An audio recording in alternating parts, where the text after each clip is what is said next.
Across many contexts, women and girls continue to face barriers that limit their participation in public life and in peace-building processes. Some of these challenges are visible, while others appear in more subtle or less recognized forms, including in digital spaces. By coming together today, we want to reaffirm that every voice deserves to be heard, valued, and protected. This webinar is part of our effort to highlight emerging challenges and to support actions that strengthen safety, inclusion, and participation. It's our way of shining a light on a form of violence that is growing rapidly. This year is also marked by the 25th anniversary of the Women, Peace and Security Agenda, an agenda built on the recognition that peace cannot exist if half of society is excluded from shaping it. Our theme today aligns with UN Women's 25th campaign, Unite to End Digital Violence Against All Women and Girls. Around the world, digital environments have increasingly become extensions of our daily lives. Unfortunately, they can also reflect or amplify offline risks. Women peacebuilders, journalists, mediators, youth, and community leaders often navigate additional pressures online, yet they continue to demonstrate remarkable dedication, creativity, and resilience.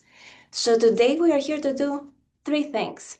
First, to honor and lift up the voices of women who continue to lead even when it comes at a personal cost, to understand how online and offline violence are connected and how they shape women's participation in peace building, and third, to learn from each other, because there are creative, powerful, and hopeful practices emerging from communities around the world.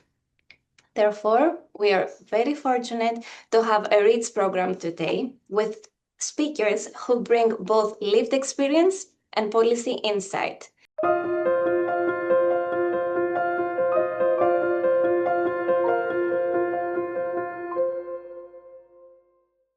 Before I make a couple of points about women, peace, and security in the digital age, I want to say something about gender equality and the foundational purpose of this center that hosts us all online today.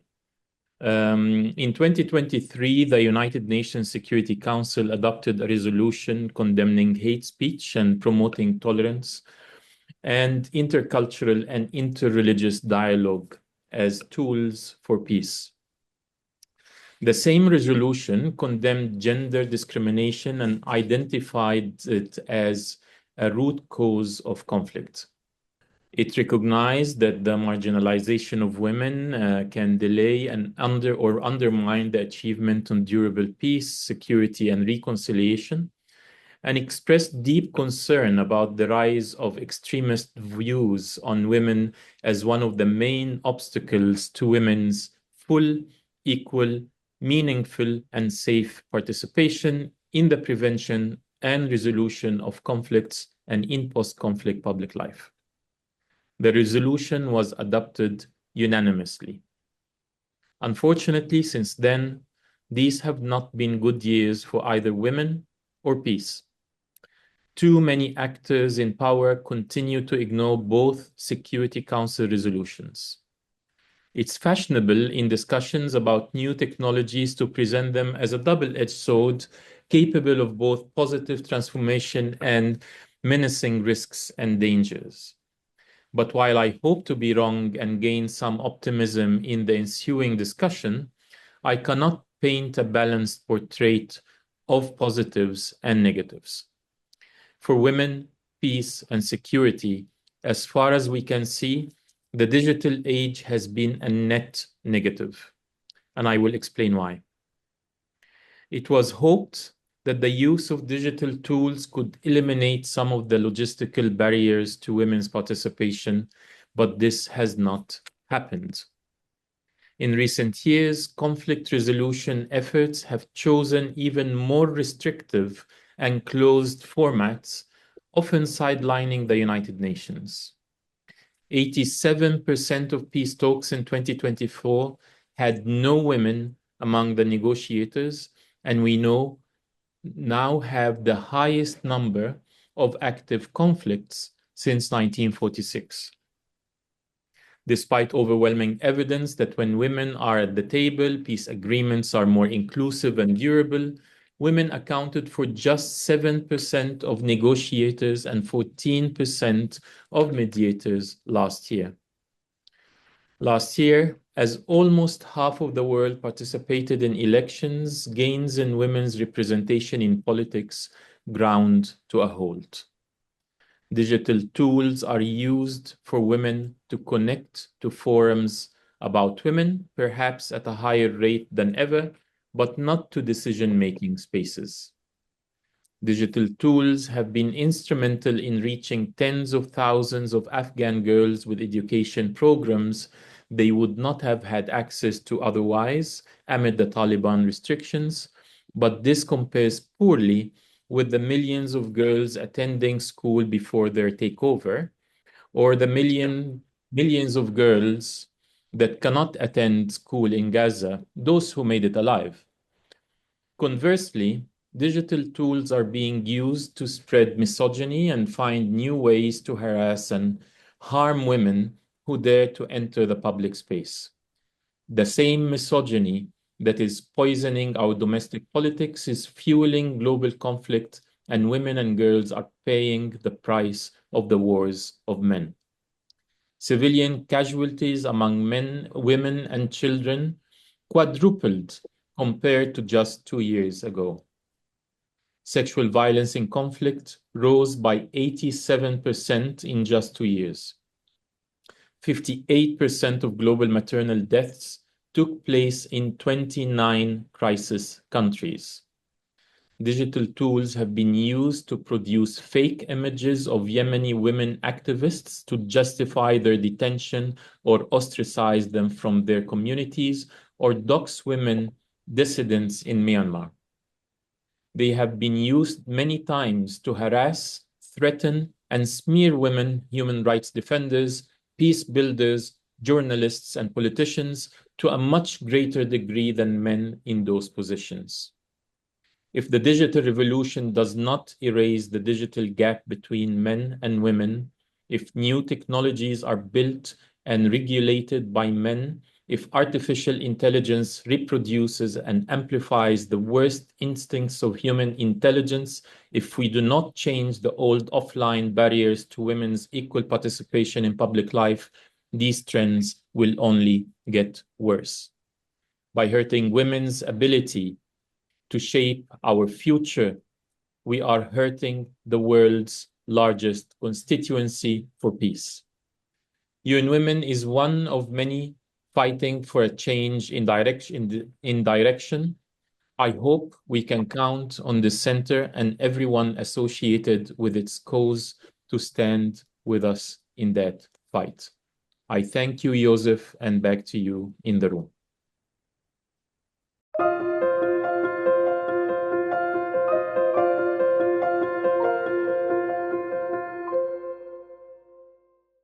I'm originally from Venezuela, as you saw in the chat.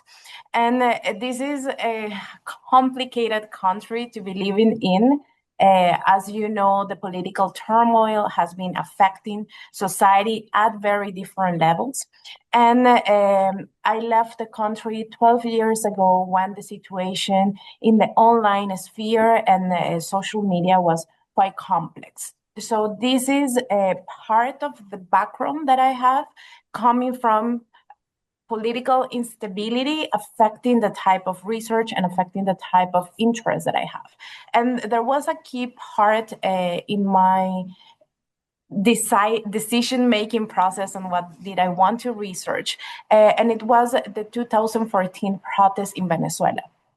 At that time, I was already studying a master at the University for Peace in Costa Rica, and internet was blocked. Many people died between them, like different activists, social media activists, and that kind of raised a peak in terms of violence and digital violence, because these people were using basically Twitter at that time was the most popular social network that people were using in Venezuela, and it became a tool for persecution, for recognition of different activists and different people. And I was again in Costa Rica, and my family were calling me like, what do you know about the protest? Like, what is going on? Like, how do you see the things? And I was like, it doesn't make any sense that I can have more access to information that you, who are in the country, who knows the media, who are just there. And that kind of raised a very important point on understanding what digital violence is. And first, in Venezuela, looked like persecution, direct violence against specific people who were using the different platforms that were available at that time to express their opinions and their ideas, but also this idea of cutting down the whole internet and the access to this type of information that people needed to better understand if they could go out or not, if they could stay at home, or what was the situation happening, what in the country. So digital violence in this context was very clear, was very direct, was straightforward. What I have seen in the past 10 years of research, not only in Venezuela, but in the Central American region, is that these patterns continue to repeat. So nowadays, when we are in electoral processes, we see these peaks of attacks and verbal discrimination against people, and particularly women, which is a topic that we are considering today. So when we talk about how it shows up in relation to journalists and communication scholars, is first in this idea of delegitimizing the person. So it's attacking the honor, it's attacking the way they are perceived, their intelligence, and how they can present themselves in a way that makes them credible in the eyes of the audience. So this is one form. Then the other form is by attacking the relative. So usually when women are married and has kids, this will be the primary source of attack. Sometimes it's mainstream online, so they will receive a comment, they will receive an email, they will receive some sort of information in these digital platforms saying, oh, we know that your kid goes to so-and-so school. We know that you're working in this, maybe you should stop investigating this type of news, this type of article. And this actually causes this self-censorship to avoid the materialization of those threats. In Costa Rica, for instance, this is quite subtle. It's not as voiced out as, like, for instance, in Venezuela or Honduras, where women are receiving very direct threats and attacks, but it's showing up in these different contexts. And one of the things that I want to connect with the previous speaker, Mr. Nasiri, is that in this idea of how we understand the digital environment, maybe 10, 15 years ago, it was quite distinct, the type of violence that we were experiencing, that we were seeing, in terms of one form and one manifestation online and one manifestation offline. But nowadays, what happens offline has an online replication and repercussion and consequences, and vice versa. So what we have seen, for instance, is that when a person in a position of power publishes the number or the email or the address of a specific journalist, then people will be attacking that person personally. If it is the address, they will go to that address and manifest against that person. So the lines that we used to have that were clear in terms of threats and attacks online and offline are blurring and are affecting all of the spaces. So this is actually making the problem more complex and difficult to address from different perspectives. So how do we deal with this? Because we know that there is all of this situation, and then is when the idea of faith is quite relevant to better understand what can we do as leaders, as people engaging in these different environments. So one of the things is this idea of the community support. In many cases, and at least in the Latin American region, a woman or female journalist will be a Christian, will be evangelical Christian or Catholic Christians, and they will have the support system that is extremely important when people are under attack. First, for mental health purposes, just having someone who can listen to you without judgment, that it's knowing you, not because you are a journalist, but because you are a person and is engaged with you in this very close relation. I cannot stress like how important this is for people who are like receiving all of these attacks, and especially for women. Like we know, and research shows that women process information by talking, by being listened, and faith communities and having these groups that can create those support networks is extremely important, and especially because it's culturally relatable in the context of Latin America, and I'm pretty sure in other countries of the world. Then the other thing that is quite important is the idea of dialogue between these different religious institutions, their communities, and the people who are affected by the violence. So one of the things that we have seen and I have experienced in the local church is that once that the person has a problem that manifests a bigger trend of violence, then it becomes motive or an idea to get together, to pray about that, to get that support system around a person, but also around a situation. So people will be like participating, like actively engaging in the support, and then like maybe sometimes looks like flagging content online, sometimes it looks like defending somebody offline, sometimes looks like bringing food and just creating a space where people can feel safe, sometimes it's even offering shelter for those who are persecuted and need a space to actually relocate and move out from that very risky situation or that threat that they are receiving. So, for instance, a female journalist in exile from Nicaragua in Costa Rica have found those different spaces of support for them and their families in their faith communities.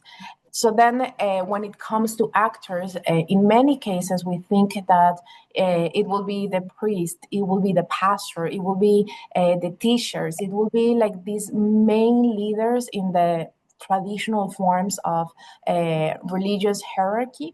But what we see in practice is that the actors sometimes are the fellows, the people who are with them creating this community. So it creates these different layers of support when it comes to faith actors that is not fully depending on the structure of the church, but more on the close friends relations that people can have. So one of the things that it's actually quite important when it comes to freedom of expression, safety of journalists in these environments is first to recognize that violence doesn't happen in a very specific context. It's just this between digital and non-digital environments. Second, that when a female journalist receives an attack and receives some kind of threats, it's usually not only addressed against her, but against her family, the relatives, the co-workers. So the impact that these type of attacks is beyond one person. And third, faith communities have a major role to play in these different levels of offering support in mental health, in relocation, in sometimes even economic support.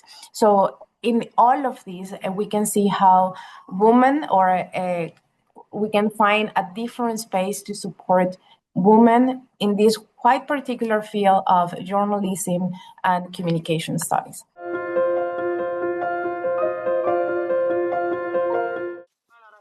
My name is Raghad Mohammed Jabbar. I'm from Iraq. I live and work in an absolute patriarchal environment. I'm a social activist and human rights defender and the president of LWM, your Organization for Human Rights. So please let me share with you my experience from a very practical point of view regarding not only the dialogue between religions and cultures, but also regarding peace building. As for us in Iraq, our activities is not only about working, but also a very personal experience, as many women working in Iraq in the public space, we were subject to violence. We needed to deal with such experience. It was quite a turning point for me. Such experience, which I lived, was a turning point for me. And the experience I mean was with my children when they came home. They came home, for instance, when they tried to describe other pupils in their classes because these pupils had other background, for instance. How my children used to come home with prejudices regarding other pupils and also regarding developments and lives these other pupils lived, which had nothing to do with reality. These prejudices were not in the school books, and this was a turning point for me because in reality I understood I had to deal with these prejudices my children told me about, and I needed to work on equity between the men and women, on respect to the other, and also on believing in values, because values is not only about believing in them, but about working on them, about practicing such values. Of course, I had many women aiding me and helping me, not only regarding digital violence, which started to be a kind of violence which spread in Iraq and spread in the region I live in. Digital violence regarded women, regarding sexual abuse of women in the digital space. Iraqi women were subject to hate speech, not only within the digital space, but also within the society. So activists in social societies had to work on these obvious signs of digital violence, but also on the non-obvious signs. We needed to look into the ways such digital mechanisms were used and tools were used to have women be subjected and objectified in digital space. During my practical work, I noticed that we do face many complex challenges, not only while working on digital space and in digital space, but also while dealing with the hardships if we want to get in touch with each other, not only in digital spaces, but also in reality, or if we wanted, for instance, to present any complaints, we didn't find any institution to complain to. We had official decrees like the decree 1512, And the resolution mentioned by my colleague from the United Nations, it's still in theory regarding the women in Iraq, regarding the digital reality in Iraq. But nevertheless, as Iraqi women and as Al-Wiyam organization, with our work in society, while training women on the secure use of digital mechanisms and digital media, I think we can change the reality. I think while working and while believing in the values of respect, we'll be able to provide security for Iraqi women and a secure space which would result in diminishing violence, not only in digital spaces, and we'll also be able not only to confront hate speech, but also to build a culture of dialogue, a culture of secure dialogue, and thus disseminate messages which would call for the respect to women, to stand up against hate speech, to support activists, female activists, not only in society but also in organizations, in order to be able to build peaceful societies. When our organization and religious and cultural organizations would work and stand together, I think we'll be able to stand up against hate speech, stand up against using digital mechanisms and securing more peace, especially for women. If you have any questions, I'll be more than happy to answer them. Thank you very much, and thank you for organizing this very interesting webinar.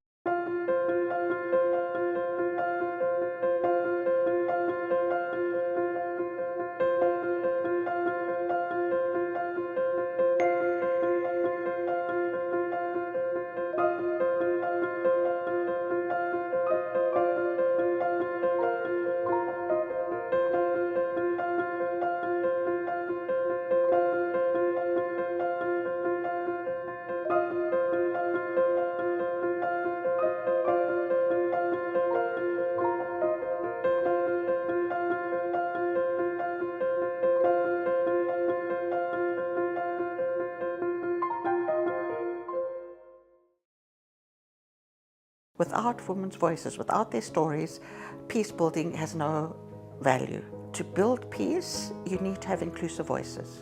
And women's voices are very important because women are usually first responders. They're usually there when the bomb goes off, where there's a crash in the street, where they attack someone. They're usually the one that handles perhaps the victim, usually the family. So to me, their voices have got to be there.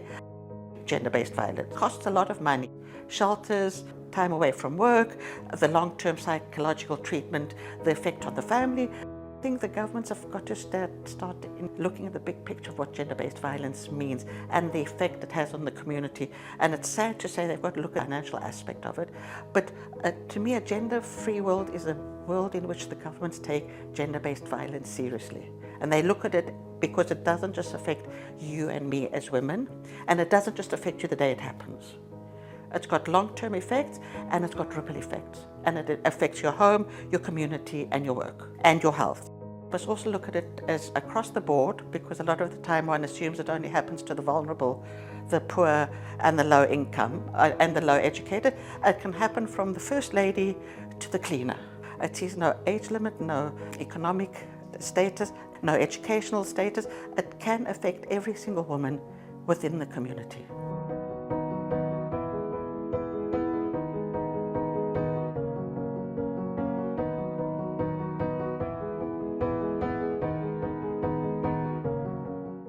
We are calling for gender equity. This is what we want.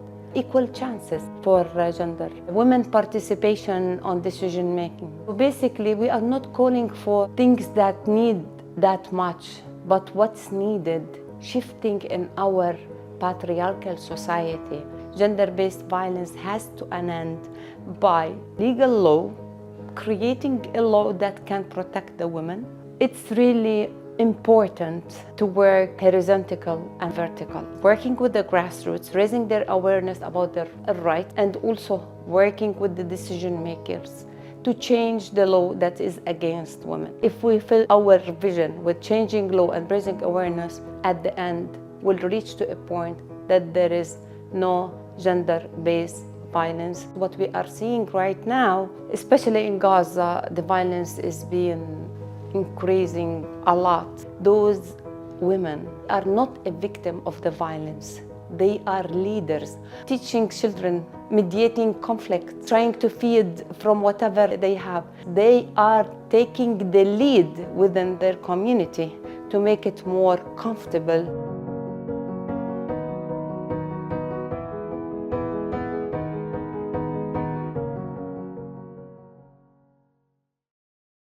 We all have to ask ourselves, what are we all doing to stop this? In this patriarchal society, where women and children are still considered as property, are still objectified, are still experiencing abuse physically and sexually, we all have to ask ourselves, what are we all doing to stop this? What are we doing within our own homes? What are our attitudes? What are our actions? At home, at school, in our places of worship, in our community. When we have these heartfelt dialogues and exchanges, then there's a way forward to eradicate violence and end gender-based violence. As a peace builder, working online to support women in areas where there's extreme violence and war, I have come to know firsthand the need for safety and security on online and digital spaces. We all have a collective responsibility to help create regulated spaces, digital spaces that are free from fear and violence. We all have the basic universal right to freedom of expression, to freedom of speech. May we all take collective responsibility to ensure that this happens in our digital age.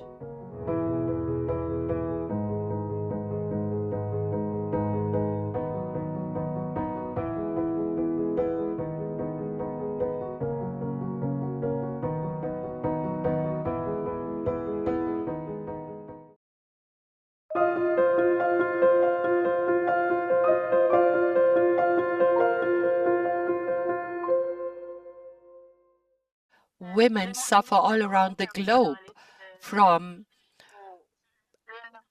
not being part of decision making. So we should not only provide security and safety in digital spaces, we should try to implement the UN resolution. Also, we need more activities from government, from governmental bodies, for instance, to have and pass and agree on a strategy going along and agreeing with the UN resolution and what the UN resolution calls for. We need to provide security. We need to foster and strengthen dialogue and to provide safe spaces for women. But dialogue, we need dialogue to start on with grassroots organizations and then be followed up upon till the highest levels of government.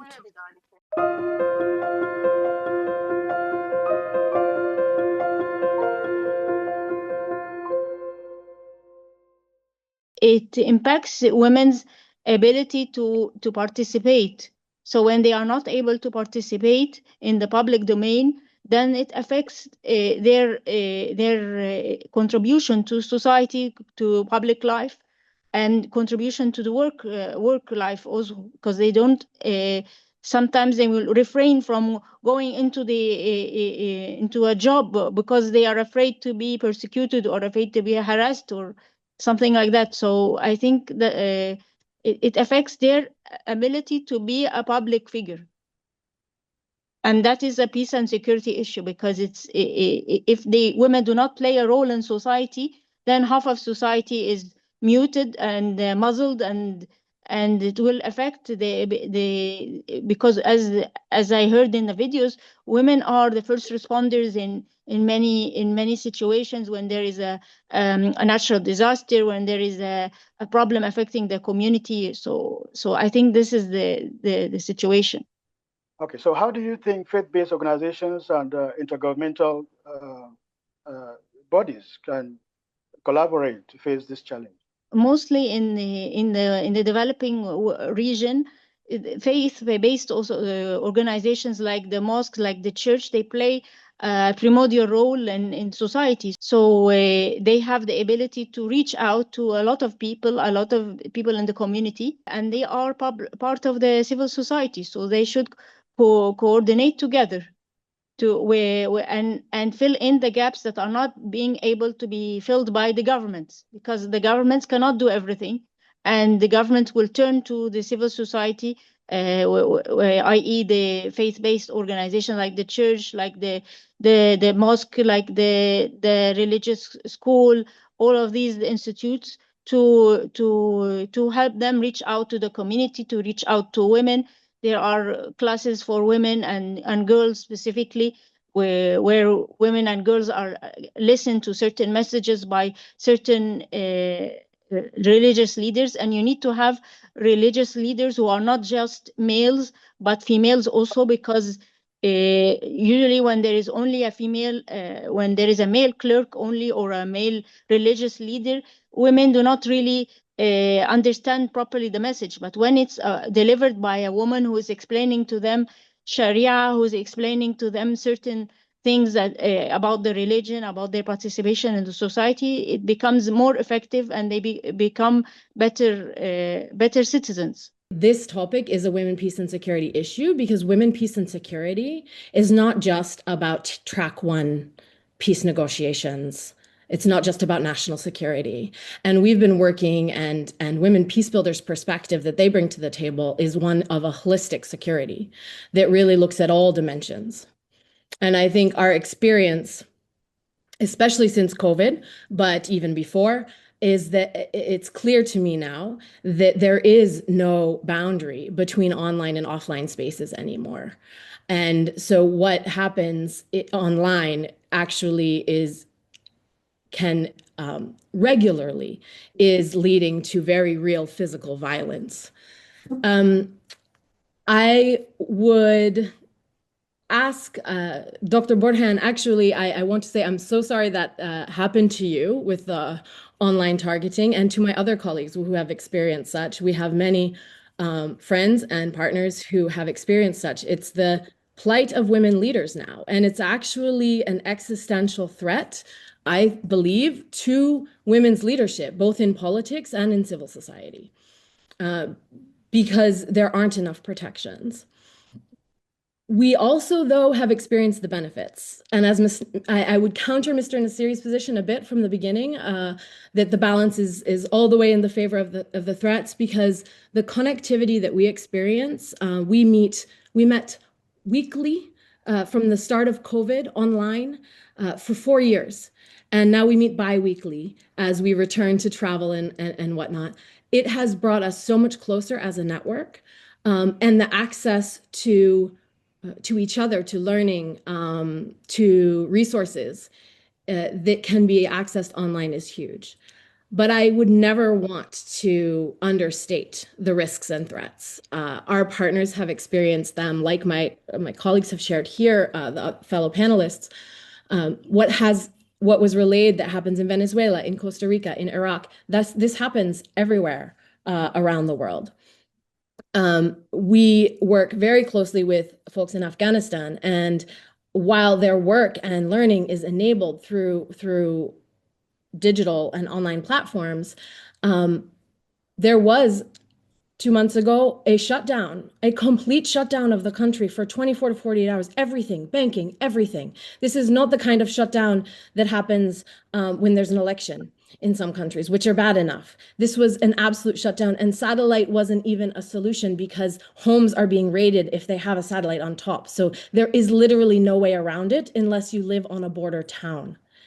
In this age, even the denial of digital connectivity, I would argue, is a form of structural violence, actually, because it is terrifying to be completely cut off from the world. We are in an age now where it shouldn't be a privilege to be connected digitally. Now, while I agree there is certain privilege to having these access to online spaces, the reality is it is an everyday woman's issue because, especially for the younger generations, smartphone penetration is huge, even in developing countries. And these younger generations, they are on TikTok, and sextortion and all of these gendered attacks, which are happening to men too, by the way, the gendered dimension. But for women, of course, it's worse. But this use of gendered and also faith and religious norms as a way intersecting with gender to attack people is so common. It is honestly, I would challenge to find an online attack that doesn't have some element of a gender dimension in it. I wanted to first just kind of reflect on some of the things that I was hearing from the other speakers, including something Melinda just said about, this conversation goes even beyond, thinking about a deeper intersectional conversation around how women are targeted. We know that globally, 38% of women have reported experiencing digital violence, but 58% of all young women have experienced online harassment or abuse. So you see that number increase. You see it further increase when you're talking about women with disabilities or even LGBTQ communities. So this conversation, there's so many levels to it, and we're only kind of touching the surface, but there's so much work that needs to be done. And I really appreciate that we started the conversation with not everyone has all the answers. We all definitely do not have these answers. This is the most fast moving piece of conversation that we're all just trying to adapt and keep up with. I know, thinking about COVID and, we first started looking at Zoom bombing everyone was promoting their events and then people would join with the links and crash. So, okay, we're moving to registration. And now 5 years later, you see a lot of the gender focused events actually being targeted again because of the backlash that we're seeing this year. And now people are, being braver because they feel enabled to do these attacks, to actually register, whether it's with their real email or not, but then Zoom bombing further. So you just see this evolution and all of us just trying to adapt.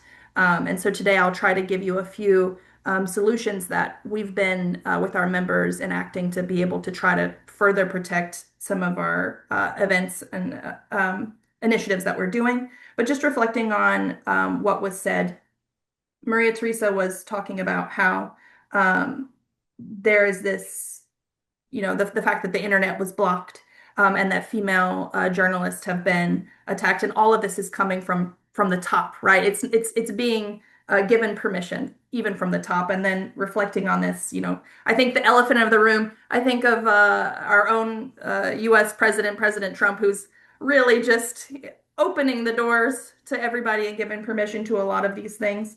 The comment about female journalists, he's been calling them even recently piggy, stupid, incapable. And this links to what Maria Teresa was saying about these attacks being linked to women's credibility and intelligence.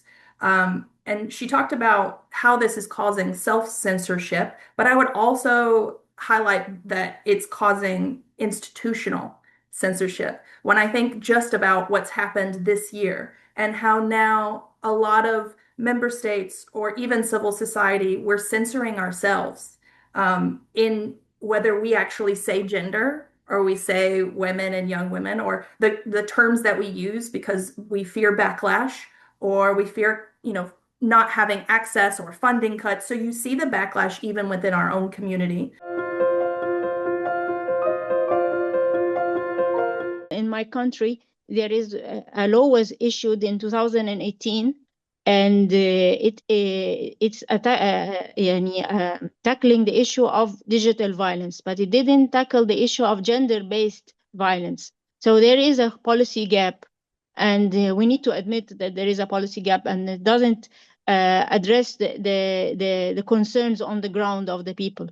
So I think the government needs to kind of do certain surveys or polls to listen to what the people what the people's needs are, what the women's needs are, how they are facing the challenges of everyday life, because women from moving from, for example, in Egypt, from moving from A to B, women use the public transportation, they use all of these means of transportation, and they face harassment in the means of transportation. So it's very difficult for them to get to the workplace. They have to encounter so many problems in addition to the already existing problems, like it's very overcrowded and it's not much space to standing space, let alone sitting space. So all of these issues are so I think the government needs to listen to the concerns of the people on the ground and take it into consideration and formulate laws and put the legislation through in the parliament, so that it properly reflects what's happening on the ground. An educated woman is an active woman who is able to protect her rights in the public sphere. And in the Middle East, I did a paper once about the Middle East. I discovered that women usually do not seek to public positions. They are refraining from going into public office or sitting for the parliament seat or going into an election. Many women are refraining from that. So we need to encourage women to be educated and to speak their voices and talk about what are the issues that they are concerned with. What are their main concerns? Not just be silent, because when they are silent, then you cannot change the policy. The policy makers will listen to women who are educated, who know their rights, political rights, and who are not afraid, who are courageous. So we have to give women protection also, to make them feel protected, that they can voice their concerns, voice their opinions. Because if women are muzzled, means they will be afraid. They are afraid. Muzzled women are afraid women. We've seen how this affects activists across, as I mentioned, Afghanistan, Cameroon. We have partners who've experienced social media attacks that result in them having to relocate temporarily. And that's one way that institutions can support, is by providing those kinds of emergency funds and avenues when things become that critical. In Syria, we have partners attacked just for speaking for unity in their social media. Zoom bombing, as you know, in spaces like this has become quite a risk for those of us organizing, and we've seen it. And the targeting of women leaders, like what's been happening in Yemen, is enabled by, of course, digital footprints and it being very hard to be anonymous if you're a leader, to remove your information from the internet, and to not have it be shared where you are, when you are. Just trying to cover some of the other questions and requests for concrete recommendations, answering some of the questions from the panel, from the audience. I think we need to have more support for women leaders, because dealing with these digital security provisions takes a lot of time and energy. And actually, we know if you work with digital security at all, or if you've ever been the recipient of a briefing, a lot of it comes down to one's own practice.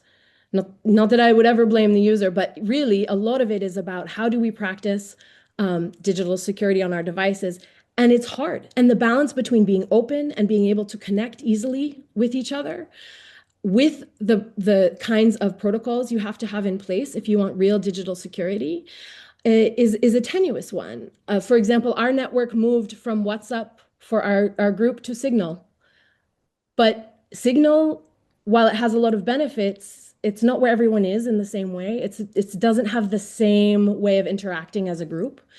And connectivity uptake, the engagement of some members has been really limited because of that shift. But we made the choice for security reasons. And the security reasons are more important to some people than others and in different contexts. But the protocols are pretty much the same. In terms of other recommendations, I say we really need to address and undermine the algorithms. So we've seen in places like Indonesia, women's rights activists and progressive religious institutions are actually competing with the narratives in the public sphere online of conservative and extremist groups. But it's taken them a long time to get there. And that competition, that's something that both the companies, but also institutions like KAICIID, like other like multilateral institutions, government, can help create structures to counter the online speech, but also enabling law enforcement and equipping them with the tools to be able to act quickly. Because right now, in the best case scenario, there is not quick enough action. And sometimes there is no action to be able to interrupt the targeting of women leaders when it happens. Just to give a couple of ways that the Peacemakers Network is addressing digital violence from our members. In thinking about the women, peace, and security agenda lens, when we think about making sure women and young women are able to participate, how we're offering protection, how we're including digital violence as an early warning indicator, and how we're providing holistic survivor-centered services from our members to make sure anybody that's targeted, they have that option to follow up with services. Reflecting on, so these are, this is some of the standards that we are following. So we have our own institutional policies that address how we deal with zero tolerance on online violence. And we have our own online safety protocols, including, and this goes back to what Raghad said, about, in her context, there may be decrees, but there's no mechanisms to address. So we make sure that we have a reprisal mechanism and policy in place for a reporting process to take into effect. And this can be linked to being very clear about the results. If you bully or stalk or say anything inappropriate, our actual institutional response to address these issues, committing to solidarity statements to anybody that is attacked as a member, and also having, as I said, referrals in place to offer those psychosocial support mechanisms. We also do gender responsive digital risk assessments to put in place to make sure that we try to offer as much protection as possible. So some of these examples, I think giving people as many options as you can to engage. So offering an anonymity to those who need to be able to engage is an example. I think just having these different options in place are very helpful. But the Peacemakers Network, we're also a network of networks. So there are many members who do, whether it's programs or campaigns, such as the World Council of Churches 16 Days campaign, their Thursdays in Black campaign that they highlight.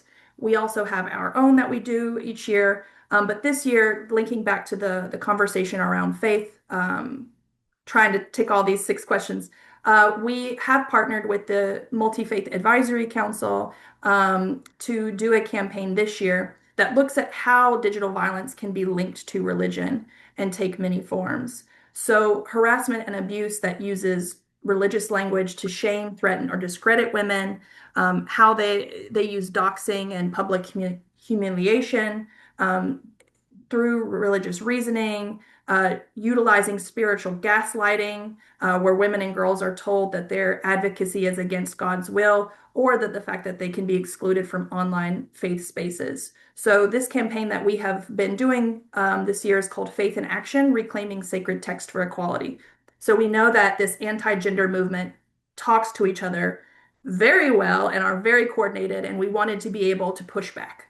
And so this campaign seeks to reclaim some of these texts that are very harmful to women and girls, to actually give positive faith-based responses. So not only is it just, we're going to try to avoid or not address, or, we're actually going to actively respond and shut this down. And that's why sometimes it's really important to have these networks and stand in solidarity to one another and reclaim the space.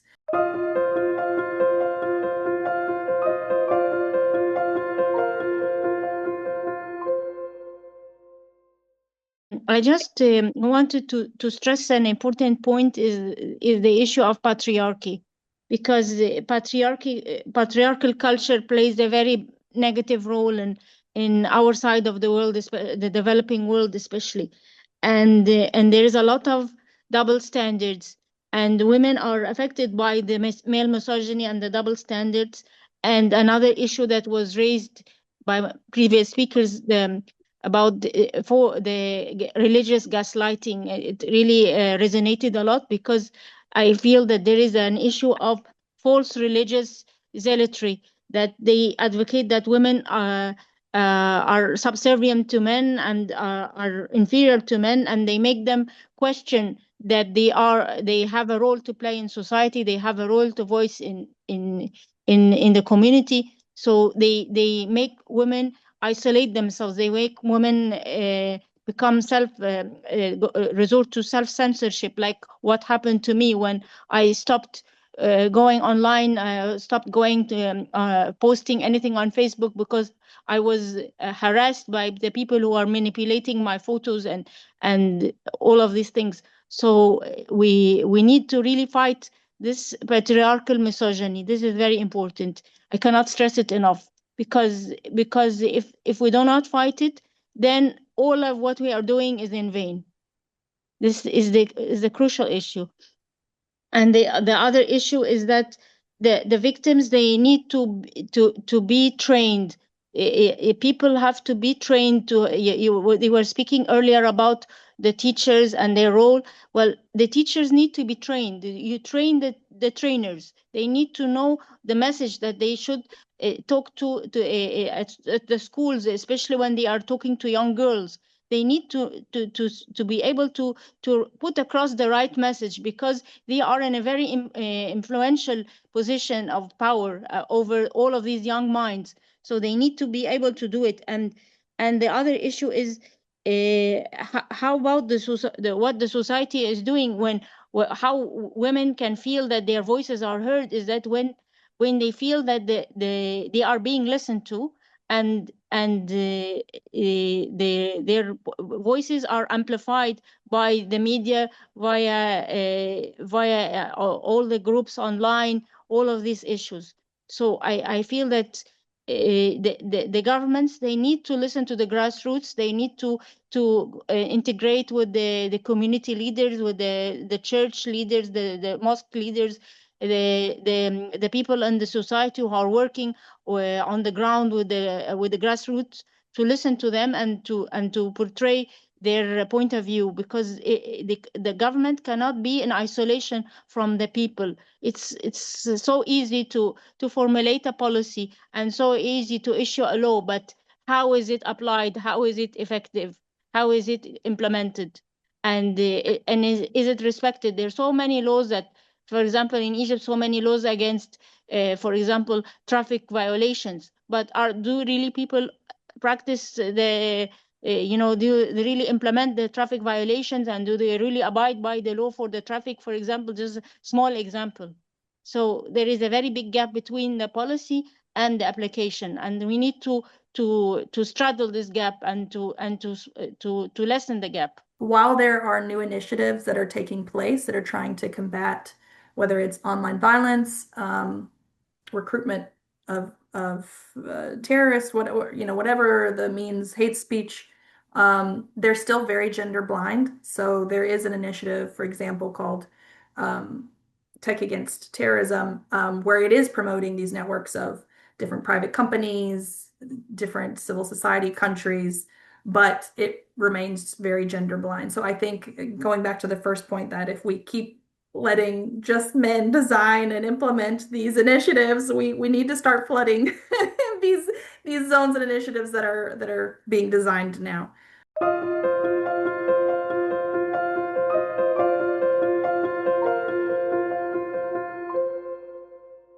Excellencies, distinguished speakers, dear colleagues and friends, thank you for the powerful reflections were shared today. This discussion reconfirmed that digital violence against women is a peace and security issue.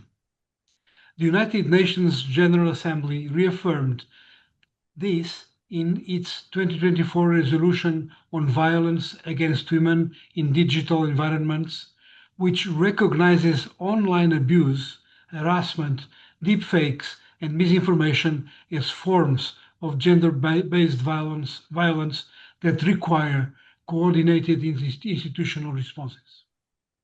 Digital harm is not separate from physical harm.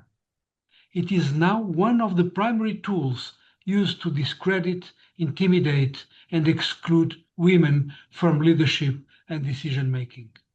Yet, today's discussion has also reminded us that hope and resilience are still compasses for many interlocutors in their efforts to bring positive change. Faith actors and interreligious dialogue offer essential pathways to transform online spaces.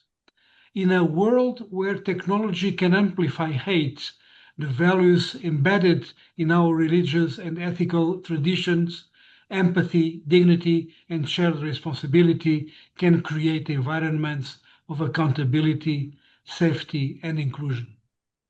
Dear speakers, your testimonies highlighted the truth that the Human Rights Council recognized in Resolution 38/5, precisely that women's lived experiences are indispensable evidence. The realities and stories shared here today need to shape our policies, our prevention strategies, and our protection frameworks. What also emerged clearly is the need for stronger cross-sector partnerships. This echoes United Nations Women's 2025 Unite campaign to end digital violence against all women and girls, which calls for collaborative action between governments, civil society, tech platforms, faith institutions, and international organizations.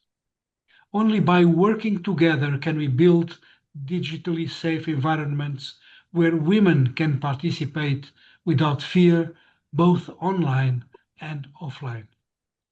Let me reaffirm that KAICIID is fully committed to advancing the pillars of the Women, Peace and Security agenda. We do this through our Women's Voices series, our global and regional dialogue initiatives, and our partnerships with organizations such as ICANN. We will continue amplifying women's leadership through the Fellows Program and She4 Dialogue in the Arab region, confronting the digital and structural barriers that hinder their meaningful participation. I invite, therefore, you to follow our 16 days of activism campaign that includes more testimonies and stories from women peacebuilders from countries such as Afghanistan, Cyprus, Indonesia, Nigeria, Palestine, South Africa, and Ukraine. Ladies and gentlemen, as we close, I want to acknowledge the courage of all speakers, and particularly of those brave role models who shared their experiences today. Your voices, unyielding in the face of both physical threats and digital aggression, remind us why the WPS agenda remains as vital today as it was in 2000 when the Security Council Resolution 1325 was adopted.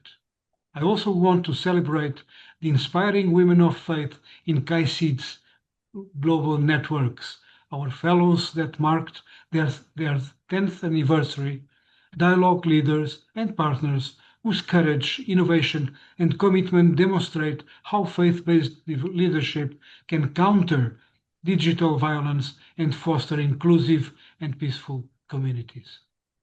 I invite each of you to take forward the lessons, the testimonies, and the commitments expressed.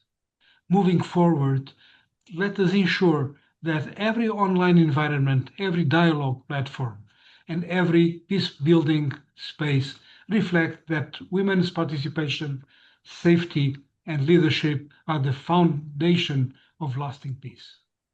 I thank you very much for your commitment, your solidarity, and for ensuring that these voices continue to shape the future of peace and security. And thank you all for your participation. Thank you very much.